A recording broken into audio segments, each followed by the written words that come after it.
the south on Tuesday.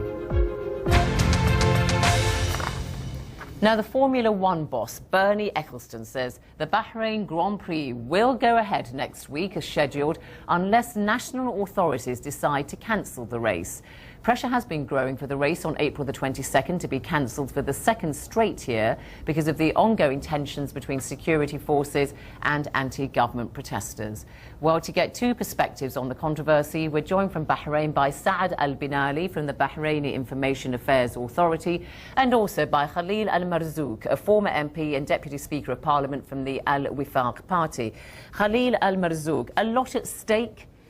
Could be very low morale if this Grand Prix is disrupted in Bahrain. What are the opposition going to be doing? They really want to disrupt it?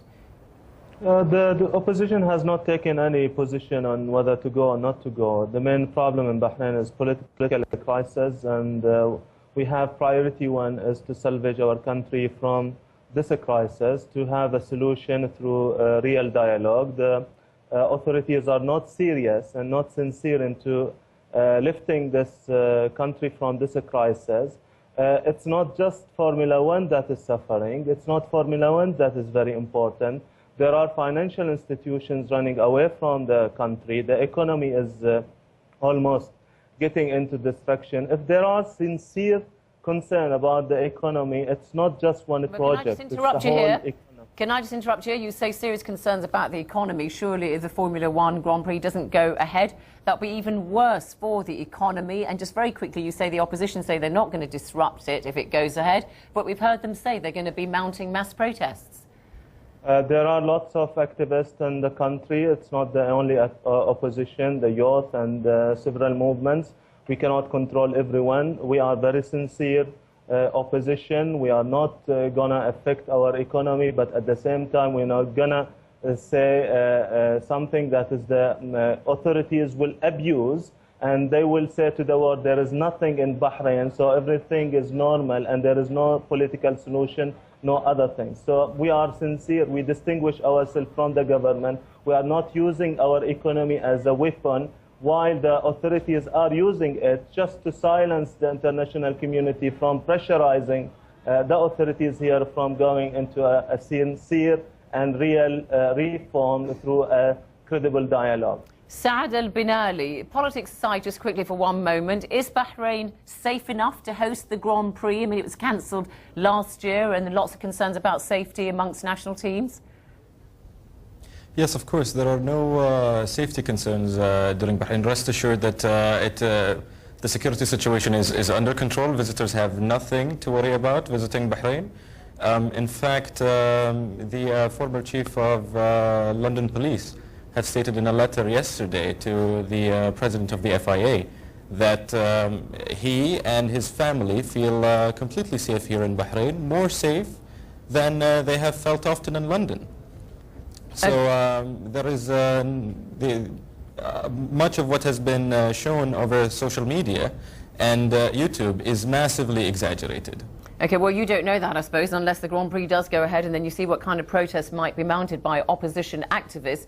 But you're giving this assurance. It would suggest that the security forces in Bahrain are really on the ready and going to perhaps have some kind of massive crackdown on anybody wishing to protest. That's going to be very bad for your image, isn't it? No, well, actually, this massive crackdown on any protest is another misconception. I think many networks have covered very large protests, legitimate ones, that have not crossed this threshold into violence. Now, what is often portrayed as a protest is where police officers are assaulted or commercial areas are blocked, or interference unjust interference is imposed on people's lives. But regular protest demanding any sort of, or expressing concerns and opinion is a regular occurrence in Bahrain. OK, Khalil Almarzooq, we just heard Saad Al-Binali there from the Information Ministry saying those who oppose the government, they're at liberty to go around on the streets protesting if they want to. So what's the problem? No, they cracked down the massive tear gas. If you listen to or just noticed the White House statement, although condemning the attack on police officers as well as condemning the excessive use of tear gas. If you just come around in Bahrain in any residential area, you will see that there are some sort of unacceptable and not for a sake of reason that this amount of tear gas.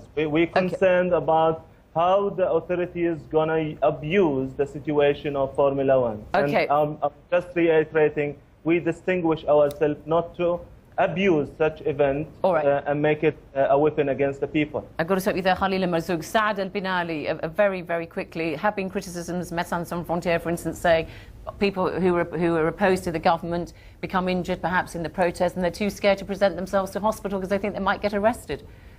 Briefly. No, actually, people are free to express their opinion so long as it is legitimate expression of the freedom of expression. Mr. Khalil Almarzooq has referred to the White House statement, which acknowledged that there were attacks at policemen. I mean, that crosses the threshold of legitimate expression, and that is not condoned or by any standard of human rights. It crosses the line from legitimate expression to violent expression. That is where the government or the police forces step in. Saad Al-Binali from Bahrain's Information Ministry and Khalil Almarzooq from the Al-Wifaq opposition party. Thanks very much indeed, gentlemen, for joining us. Now, there has been much talk recently about whether Greece will be forced to leave the euro because of its huge debt.